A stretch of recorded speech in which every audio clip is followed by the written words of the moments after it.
केतु राहु भनेको 180 डिग्री एक्सिसमा बस्ने हो, तिनीहरू जहाँ हुन्छ त्यो डिसब्यालेन्स गर्नै आएको हुन्छ क्या। डिसब्यालेन्स गर्ने आएको हो, त्यो सही हो। मान्छेले यदि केतु राहुको विषयमा बुझ्यो भने उसले ब्यालेन्स गर्न सक्छ, एलाइन गर्न सक्छ एलाइन गर्न सक्छ हो। होइन, तर उसलाई चाहिँ नि एलाइन गर्नु छैन र त्यो एलाइन गर्नै दिँदैन ग्रहले।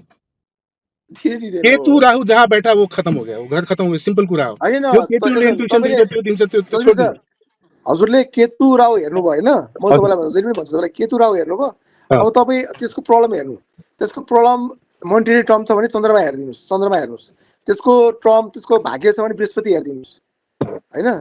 मैले हेरेको कुरा क्या एउटा कुरा, तपाईँले यिनीहरूको चाहिँ ग्रह स्ट्रङ छ भने, यिनीहरूको ग्रह स्ट्रङ छ भने यदि चन्द्रमा बृहस्पति स्ट्रङ छ भने फेरि धेरै लाइन गर्छ नि, बुद्धि बृहस्पतिले बुद्धि देखाइन्छ क्या, बाटो देखाइन्छ।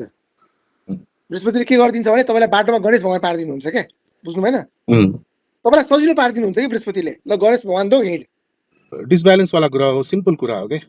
डिसब्यालेन्स त्यो लाइफमा हुन्छै हुन्छ। पहिलो कुरो लग्न डिसब्यालेन्स भइदियो, आफ्नो मनको कुराहरू यदि कतै खोल्नु थाल्यो भने, आफूलाई चाहिँ नि डिसरेस्पेक्ट गर्ने काम चाहिँ उसले गर्यो भने, हल्का भइदियो भने त्यो मान्छे जान्छ। अब जस्तो मानिलियो तपाईँले यो न्युजहरू सोसियल मिडियामा आएर हुन्छ, अस्ति एउटा चाहिँ के पनेरु भन्ने